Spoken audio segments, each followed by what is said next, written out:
Pawan Kalyan press meet చూసినాక తన పూర్తి స్థాయి అజ్ఞానపూరితమైన అవగాహన అర్థమైంది. నీ లక్ష్యమేందో తెలిసిన తర్వాత, నువ్వు చేయాలనుకుంటున్నది ఏందో తెలిసిన తర్వాత నువ్వేం చెప్పినా తెలంగాణ ప్రజలు ఏం నమ్మరు. కాంగ్రెస్ పార్టీ లక్ష్యంగా నీ ఎత్తులన్నీ కూడా చిత్తు చేయడానికి అందరం సిద్ధంగానే ఉంటాం. ఏం బాధపడకు మిత్రమా.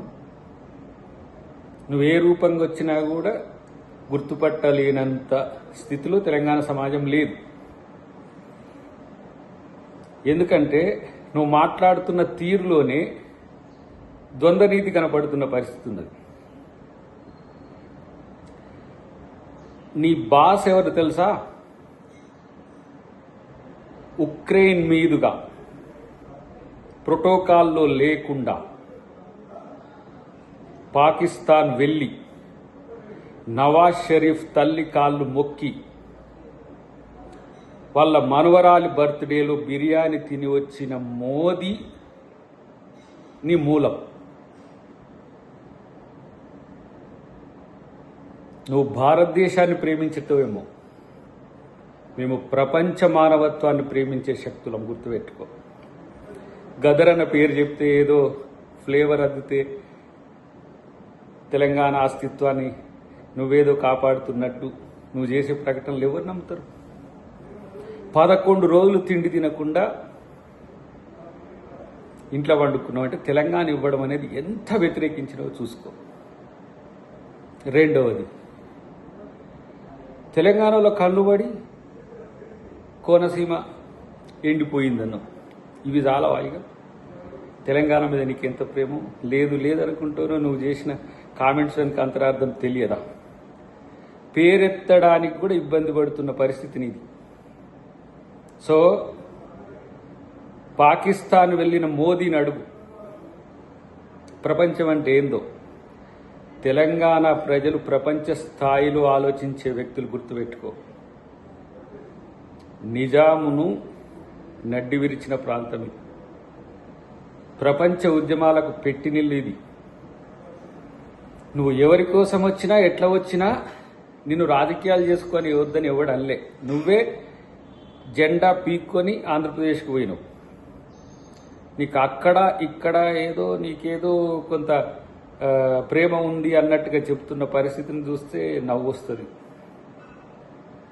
కాబట్టి మిత్రమా, రాజకీయాలు చేసుకో, కానీ తెలంగాణ మీద విద్వేషం చెందకుండా ఇప్పుడు ఉన్నట్టుగా, ఇప్పుడు మాట్లాడినట్టుగా ఉంటే ఎవరు వద్దంటారు? ఎంతమంది పార్టీలు పెట్టుకుంది ఇక్కడ?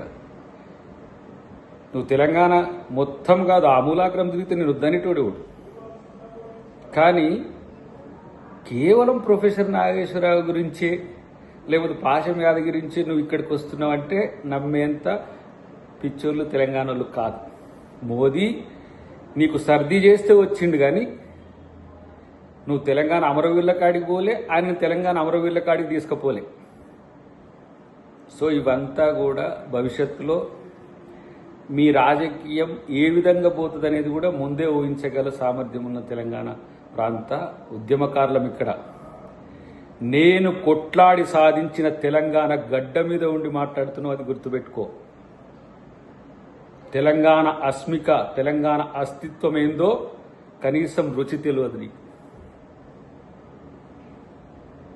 1200 మంది చనిపోయిన తెలంగాణ తెచ్చుకుంటే 11 రోజులు ఉపవాసం ఉన్నవంటే అమరవీరులకు నువ్వు ఎలా నివాళులు అర్పించినట్ట? ఎలా సంబురాలు ఇక్కడ వచ్చి పంచాయతీ పెట్టినావు? దేనికి సంకేతం ఇది తెలియదా?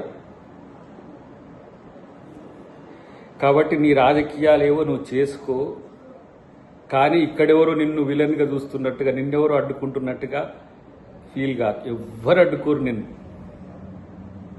ఎందుకు అడ్డుకోరంటే నీ శక్తి మేరకు పోరాడు, నీ ఇష్టం వచ్చినట్టుగా పోరాడు. నిన్నెవరెందుకు ఏమన్నారంటే నీకు ఆ స్వేచ్ఛ హక్కు ఉంది, కానీ ప్రాంతాల మధ్యన విద్వేషం వచ్చేటట్టుగా మాట్లాడితేనే హైకోర్టే మీకు తీర్పిచ్చింది. కాంగ్రెస్ అడ్డుకోలే, లేకపోతే ఇక్కడ ఉన్న ఉద్యమకారులు ఎవరో నిన్ను రాకని అడ్డుకోలే. ఎవరో నీతో వ్యక్తిగతంగా వైరుధ్యాలు ఉన్న వాళ్ళు మాట్లాడుతుండొచ్చు కాక. కాబట్టి ఫస్ట్ మనం ఏదైనా మాట్లాడుతున్నప్పుడు దాని మీద తెలుసుకొని దాని మీద పూర్తి అవగాహనతో మాట్లాడితే పంచాయతీ పెట్టుకుంటాడు, ఇట్టే ఉంటాడు. ఏ ఉద్దేశం లేకుండా కూడా ఊరికనే గెలుపుకొని పంచాయతీ పెట్టుకుంటారు. తెలంగాణలో వాళ్ళని అధికారులు అంటారు. అది పెట్టుకోకు. నీకు చిరంజీవి గారి తమ్మునిగా కొంచెం మంచి పేరుంది. మేము కూడా నిన్ను సీరియస్గా టార్గెట్ చేయకపోవడానికి ఒకే ఒక్క కారణం, గద్దరన్నకు నువ్వు తమ్మునివని. ఆ రోజు ఏ విధంగా గద్దరన్న మీతో కలిసి ఉన్నాడో కూడా మాకు చెప్పింది కాదు.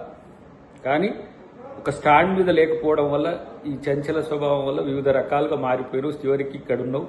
ఇక్కడి నుంచైనా ప్రజాస్వామ్యయుతంగా మానవీయ కోణం నుంచి అన్నిటికీ మిక్కిలి సగటు భారతీయులందరినీ గౌరవించే కల్చర్ నేర్చుకో. ఇది నీకు హితవు మాత్రమే.